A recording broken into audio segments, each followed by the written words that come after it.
Gabriel ha sido tesorero de nuestra sociedad en el año 2013, en la actualidad es profesor de Patología Humana en la carrera de Bioquímica de la Universidad Nacional de Córdoba, es secretario académico de nuestra facultad y es investigador independiente de CONICET en el Centro de Investigaciones en Bioquímica Clínica e Inmunología de Córdoba. Muchas gracias, Gabriel, por haber aceptado participar en este webinar. Los dejo con Gabriel. Bueno, muchas gracias, Mariana. Buenas tardes a todos los que estén del otro lado de la pantalla. Es bueno, un día muy oportuno para hablar de vacunas, el Día de la Inmunología, así que va también un saludo para todos los colegas inmunólogos. Es una muy buena oportunidad para poder colaborar con la difusión de todo lo que tenga que ver con la inmunología. Muchas gracias a la Sociedad Argentina de Inmunología por haberme invitado a participar en esta jornada virtual. Y bueno, me pidieron que haga un pequeño resumen sobre conceptos de vacunas y los tipos de vacunas existentes y sobre adyuvantes. Así que bueno, vamos a dar inicio. Siempre me gusta comenzar este tipo de charlas mostrando esta foto que es muy clara y representativa de lo que significa una vacunación. Estos son dos niños gemelos de los años 30, 40, no sé muy bien, en Estados Unidos, uno que fue vacunado y el otro que no fue vacunado, y bueno, es muy claro las consecuencias que tuvo en uno y en otro, también no es muy difícil adivinar cuál fue el niño vacunado, y las consecuencias terribles que tuvo esta enfermedad para el que no fue vacunado, ¿sí? Entonces, claramente la vacunación significa un proceso por el cual podemos prevenir enfermedades y conferir un estatus sanitario muy elevado a la persona que recibe la vacuna. Siempre también me gusta mucho remarcar esta frase que escribió Maurice Hilleman. Maurice Hilleman fue una persona que diseñó más de 40 vacunas experimentales, muchas de ellas licenciadas para ser usadas en seres humanos, algunas de las cuales todavía se siguen usando, y que dijo que las vacunas, junto con el saneamiento y la nutrición, han servido como herramientas principales empleadas en la salud pública para aumentar la salud y la vida de los seres humanos. Y que la vacunología es un campo, y es una frase hermosa, que dice que los sueños pueden convertirse en realidad. Y eso es cierto, lo vemos desde el momento en que a principios del siglo XIX la humanidad estaba llena de enfermedades infecciosas, y hoy vemos que esa realidad ya no existe más. Las personas conviven con muchas enfermedades infecciosas ya controladas o erradicadas, y bueno, y aparecen nuevas, como por ejemplo la del coronavirus actualmente. Como muy bien dijo Romina, el concepto básico de la vacuna trabaja sobre la memoria inmunológica, ¿sí? Y ese es un concepto que ya desde hace mucho se conoce. En la Grecia antigua ya sabían que la persona que había sido infectada con un dado patógeno, ese patógeno, si volvía a esa persona, podía responder mejor o inclusive no tener ninguna enfermedad.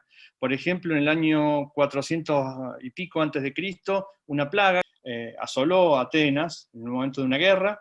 Siempre aparecen las plagas en la guerra, y un historiador de esa época, Tucídides, dijo una cosa muy, muy certera: fue con los que se habían recuperado de la enfermedad que los enfermos y los moribundos encontraban la mayor compasión.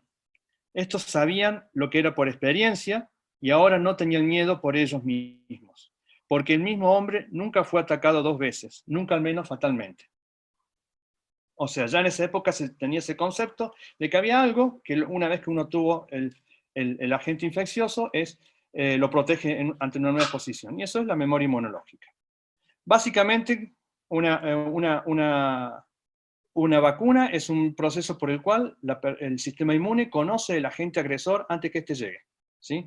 Consiste en la aplicación, por alguna forma, intradérmica, intramuscular, oral, etcétera, de algo que se parece mucho al patógeno que queremos proteger. Esos patógenos parecidos a los reales pueden ser gérmenes debilitados, genes muertos, algunos componentes de ese patógeno, que son reconocidos por el sistema inmune, por todas las herramientas que comentó ya Romina, y se preparan, se activan y comienzan a definir las herramientas, sea anticuerpos o sea inmunidad celular, para atacarlo. Lo atacan y destruyen. Cuando viene el patógeno real que infecta, con gérmenes fuertes, por decirlo así, capaces de generar la enfermedad. El sistema inmune ya los conoce, ya sabe cómo atacarlos, y los va a combatir rápidamente, efectivamente, eliminándolo. ¿Sí? Por lo tanto, uno puede decir que las vacunas se parecen como una especie de ejercicio militar, en el cual, como los ejercicios militares, los soldados practican antes determinadas situaciones para cuando llegue la guerra saben cómo atacarlo. Pues bien, la vacunación consiste básicamente en eso, en prepararse para el momento del combate.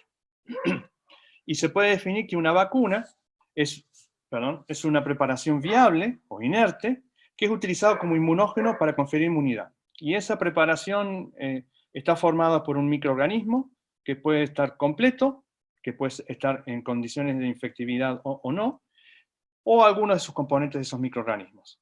¿Sí? Cuanto más parecido al microorganismo original que uno quiere combatir, más completa va a ser el proceso de generación de respuesta inmune. ¿Sí? Y la idea básica es inducir una respuesta inmune protectora que sea duradera. Por eso hay una serie de características que debe cumplir una vacuna para poder llamarse una vacuna ideal. Debe ser eficaz, que en su mayoría significa generar títulos altos de anticuerpos, debe proteger a todos los individuos, debe generar una memoria duradera. No todas las vacunas lo logran, pero es una característica sumamente importante que la memoria que genere sea lo más duradera posible, que supere todas las variantes antigénicas que puede tener un microorganismo con sus cepas, sus subcepas, tratar de cubrir la mayor cantidad de variedades de ese mismo microorganismo. Sin duda debe ser económica, no debe interferir con pruebas diagnósticas en la medida de lo posible, debe ser inocua, obviamente, y en las etapas de generación de una vacuna es uno de los pasos más importantes. Controlar antes que sea efectiva, hay que controlar que no genere patologías, que sea de fácil administración, que sea de fácil transporte, que sea de fácil conservación, que sea de fácil aplicación. O sea, son toda una serie de características que van más allá de la inmunogenicidad de una vacuna, pero que también deben controlarse porque en eso radica el éxito de los procesos de vacunación.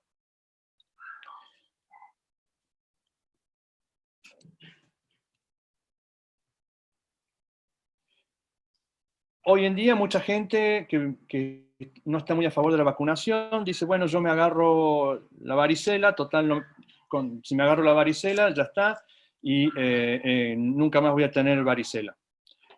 Por lo tanto, no necesito vacunarme contra la varicela o contra el patógeno que sea. Y sabemos claramente que no es lo mismo una inmunización que una vacunación.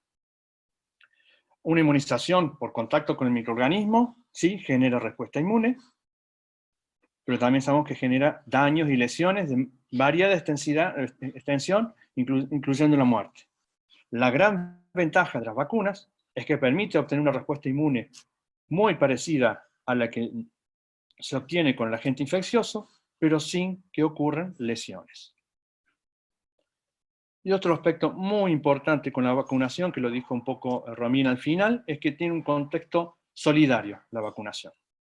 La vacunación no solamente protege al individuo vacunado, sino a la población entera.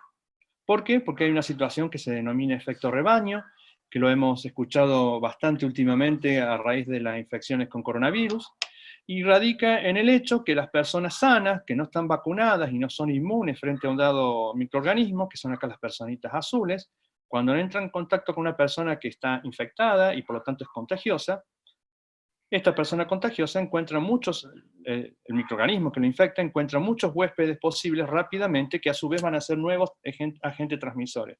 De tal forma que vamos a tener toda la población contagiada, infectada y sufriendo las consecuencias de la enfermedad.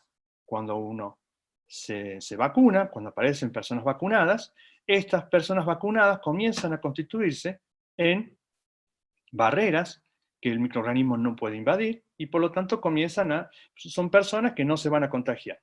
Sin embargo, es sumamente importante que la mayor parte de la gente pueda vacunarse, porque si no, solamente van a estar protegidos aquellos que estén vacunados. Cuando se alcanza un dado porcentaje de la población vacunada, que se estima alrededor del 95% de las personas vacunadas, aquellas personas que tengan un microorganismo y se vuelvan contagiosas, van a encontrar una barrera muy importante que va a proteger a las pocas personas que no están vacunadas aún. Eso se denomina efecto rebaño. La inmunidad general de la población, cuando es extensa hasta el 95% como mínimo, protege a los pocos que no han sido contagiados. Y esa es una herramienta también de la cual se agarran algunas personas para decir que no les hace falta estar vacunados por el efecto rebaño, pero cada uno debe participar solidariamente en ser vacunados para dar este efecto rebaño. Por lo tanto, la vacunación es un proceso activo donde se desarrolla inmunidad contra un dado microorganismo, pero también se puede obtener una inmunidad a través de un proceso de inmunidad pasiva, donde la persona recibe, por ejemplo, anticuerpos hechos en otros individuos. Un ejemplo claro es lo que ocurre con la madre, que le pasa a través de la placenta anticuerpos al niño, que lo protegen al niño en los primeros días y semanas luego del parto, o la inmunidad por anticuerpos que le confiere la madre también en la lactancia. También hay otras formas de conferir inmunidad pasiva a través de la aplicación de sueros desarrollados en distintos animales, como son los sueros antiofídicos, o también la transferencia de plasma hiperinmune contra un dado microorganismo a pacientes, que es una de las terapias que hoy se están comenzando a ensayar, por ejemplo, para la infección con coronavirus.